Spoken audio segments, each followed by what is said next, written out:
So this conversation about classism being the reason why a lot of African American females are single, I agree with.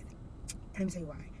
I think we fail to notice that the isms, specifically the classism, it's on different levels. Like even the way we operate in Greek life is classism. Like people would date, or they want to date like an AKA or a Delta or Alpha or a Q, whatever. Like even that is a classism system that we have basically been conditioned to live through. But I think it's important to note, when you are of a certain caliber, you do date with your family in mind. Not only your family, but also your friends and your peers, those in your social circle. You're also cognizant and considering what they would think of the person that you are dating. Especially men with money. 9 times out of 10. I'm not saying all the time, but 9 times out of 10.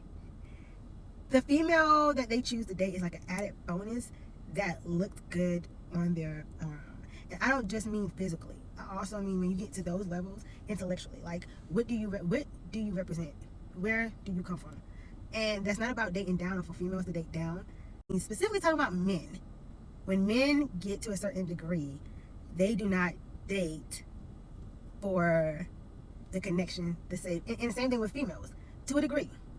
That they want a certain level of prestige or esteem, whether that's money, whether you belong to an organization, whether you went to a specific school, whether you got a specific degree, lawyer, doctor, accountant, architect, whatever. Yes, it is white supremacy, but it's social conditioning. So if you go back to what helped mobilize and move the black people forward, the black community forward, it is these things that people within those social circles are hyper focused on when it comes to picking who they decide to marry.